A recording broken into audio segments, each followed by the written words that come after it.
Thank you for all of you who are signing in today.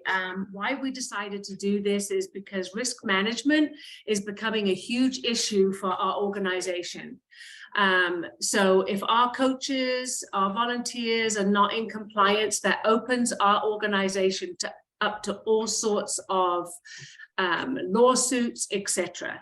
And not only that, but according to the Volunteer Act, the Volunteer Act only protects you if you are trained and certified for your job. So not only are you trying to protect the organization, we want to protect our volunteers as well. So with that, I'm going to hand it over to Joey. He is our systems administrator for Section 1. And so what I'm going to do is I'm going to share my screen here.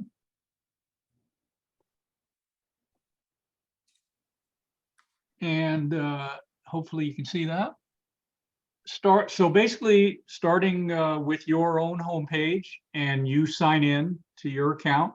So you should have either your picture or some kind of an icon up here in the right corner, and you'll see this bottom menu selection called Go to AYSO. So that's the one that you're going to use to get to what I call E4, the association platform. You just click on that and it should take you here. Now this is my dashboard. Your dashboard should look very similar. Your numbers might be smaller. We have a pretty big region. But the main thing you're interested in is the top 6 compliance items over here on the right. Risk status, which is background check, safe haven, concussion awareness, fingerprinting, assuming you're all in California, safe sport, and sudden cardiac arrest. And this shows you how many you have and how many are complete and how many are incomplete. So if I click on view, which is the, oh, you know what? Can everybody see the magnifying glass that I'm pointing at here?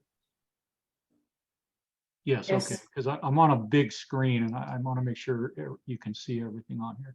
So I clicked on that risk status, and you see that it shows me all the different possibilities for people who are incomplete. If I click over here on complete, it's everybody who's good, but on incomplete, it's people who have either expired or have not submitted their background check.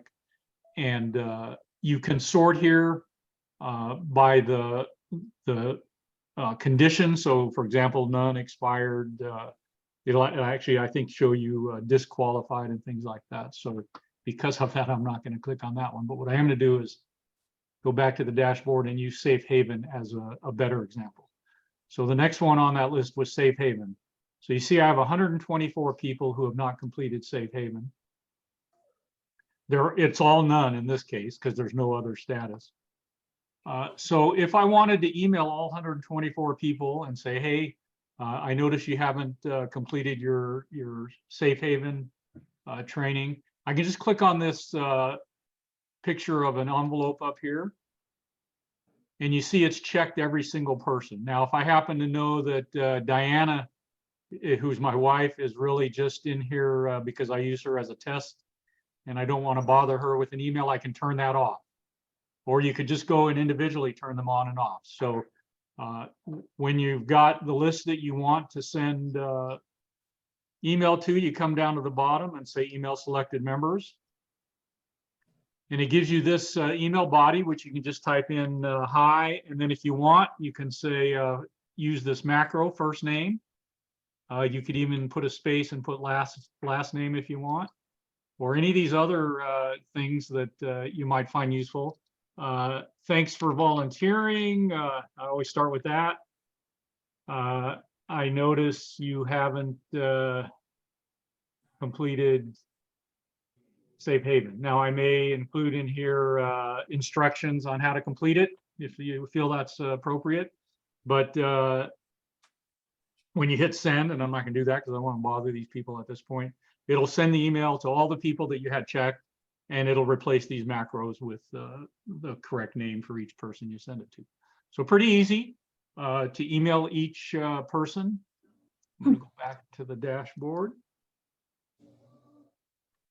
So that helps you with those 6, right? The 6 safety certifications.